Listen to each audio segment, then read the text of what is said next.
ख़बर तव्हां शेयर कयो पे नाज़रीन घोटकीअ में सखी सरताज साईं चांडू राम जे 118 वर्सीअ जे मौक़े ते मेडिकल स्टोर यूनियन घोटकी ऐं साईं चांडू राम शेवा मंडल पारां हिकु ॾींहं जे मुफ़्त मेडिकल कैंप लगाई वई आहे, जंहिंमें 500 खां वधीक मरीज़नि जो मुफ़्त मुआइनो कयो वियो।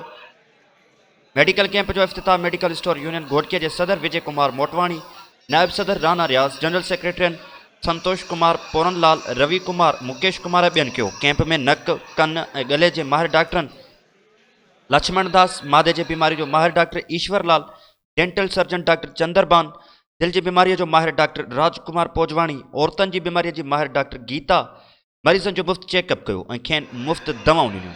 उन मौक़े ते मीडिया सां ॻाल्हाईंदे मेडिकल यूनियन जे सदर विजय कुमार मोटवाणी, नायब सदर राना रियाज़ ऐं ॿियनि चयो त हर साल सखी सरताज साईं चांडू राम जे वर्सीअ जे मौक़े ते मुफ़्त मेडिकल कैंप लगाई वेंदी आहे। मुफ़्त मेडिकल कैंप लगाइण जो मक़सदु इंसानियत जी ख़िदमत करणु आहे।